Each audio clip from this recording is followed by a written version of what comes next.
Hi കൂട്ടുകാരെ, നമുക്കിന്നൊരു തീയലിൻ്റെ recipe നോക്കിയാലോ. അന്നേരം അതിനാവശ്യമുള്ളത് കുറച്ച് കൊച്ചുള്ളി, പിന്നെ കുറച്ച് പയറ്, തേങ്ങാക്കൊത്ത്, പച്ചമുളക്, പിന്നെ നമുക്ക് കൂർക്കയാണ് മെയിനായിട്ട്. അന്നേരം നമുക്ക് അടുപ്പ് വെച്ച് നമുക്കൊരു ചൂടുകെട്ടൊരു പാത്രത്തിൽ എടുത്ത് വെക്കുക. അത് പിന്നെ ആവശ്യത്തിന് ഉപ്പും മുളക് പൊടി ഇടുക. അത് നന്നായിട്ട് ഒന്ന് വഴറ്റി. ഇതിനകത്ത് എണ്ണയൊന്നും ഒഴിക്കേണ്ട കാര്യമില്ല. അപ്പോൾ നമുക്ക് നന്നായിട്ടൊന്ന് വഴറ്റണം. ഇത് കൂർക്കയൊക്കെ നന്നായിട്ട് വേവേണ്ടതായിട്ട് നമുക്ക് ആവശ്യത്തിന് കുറച്ച് വെള്ളം കൂടി ഒഴിച്ച് കൊടുക്കണം. അപ്പം നമുക്ക് നന്നായിട്ട് അത് മിക്സ് ചെയ്തിട്ട് നമുക്കതിനകത്തോട്ട് വേവാൻ ആവശ്യത്തിനുള്ള വെള്ളം ഒഴിച്ച് കൊടുക്കാം. എന്നിട്ട് നമുക്ക് ചെറിയ തീയിൽ അടച്ച് വെച്ച് വേവിക്കണം തിളച്ച് കഴിയുമ്പോൾ. അപ്പം അതിനാവശ്യമുള്ള മസാലയൊക്കെ നമുക്ക് റെഡിയാക്കിയാലോ. അപ്പോൾ ആവശ്യത്തിന് തേങ്ങ, വറ്റൽമുളകാണ് എടുത്തേക്കുന്നത്. വറ്റൽമുളക് എടുക്കുമ്പോൾ അതിൻ്റെ ഒരു ടേസ്റ്റ്. അന്നേരം നമുക്ക് എണ്ണയൊന്നും ഒഴിക്കേണ്ട കാര്യമേ ഇല്ല. ഈ ഒരു പാത്രത്തിൽ കരിഞ്ഞു പോകത്തില്ല. നന്നായിട്ട് നമുക്ക് ഇളക്കിക്കൊണ്ടിരുന്നാൽ മതി. അപ്പം നമുക്ക് നന്നായിട്ടത് മിക്സ് ചെയ്യാം. ഒരു ബ്രൗൺ കളർ ആവുന്നത് വരെ നമുക്ക് ഇളക്കിക്കൊണ്ടേ ഇരിക്കണം. അത് ഞാനിതിനകത്ത് എണ്ണയൊന്നും ഒഴിച്ച് നല്ല ഉണങ്ങിയ തേങ്ങയുടെ അതിനകത്ത് തന്നെ എണ്ണ ഊറി വരും. അപ്പോൾ ഇതെല്ലാം റെഡി ആയിട്ടുണ്ട്. അന്നേരം നമുക്ക് ഒരു അര സ്പൂണ് മല്ലിപ്പൊടിയും ഒരു ആവശ്യത്തിന് പുളി എത്രയാണോ അതനുസരിച്ച് നമുക്ക് ഇട്ട് കൊടുക്കാം. അപ്പം നമുക്ക് നന്നായിട്ട് ആറി കഴിഞ്ഞിട്ട് വേണം നന്നായിട്ട് വെള്ളം ഒഴിക്കാതെ വേണം അരക്കേണ്ടത്. ഇതാണ് അതിൻ്റെ പാകം. അപ്പം എണ്ണ തെളിഞ്ഞ് വരും.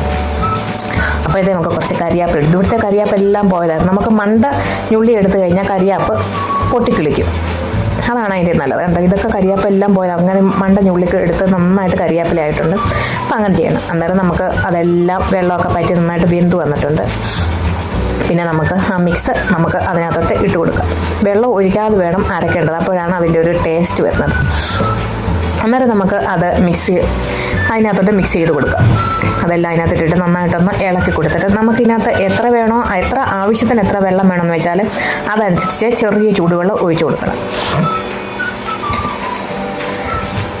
അന്നേരം നമുക്ക് ചെറിയ ചൂടോടുള്ള വെള്ളം നമുക്ക് എത്രയാണോ കുറുക്കത്തിൽ വേണമെന്ന് വെച്ചാൽ അതനുസരിച്ച്. ഒരുപാട് അങ്ങ് ലൂസാക്കാതിരിക്കുന്നതായിരിക്കും നല്ലത്. അന്നേരമാണ് ടേസ്റ്റ് വരുന്നത്.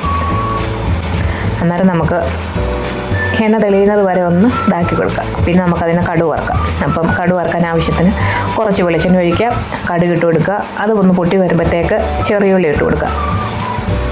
പിന്നെ നമുക്ക് വെണ്ടയ്ക്ക ഇട്ട് കഴിഞ്ഞാൽ ഒരു പ്രത്യേക ഒരു ടേസ്റ്റാണ്. വഴറ്റണം. പിന്നെ കുറച്ച് കരിയാപ്പില ഇട്ട് കൊടുക്കുക.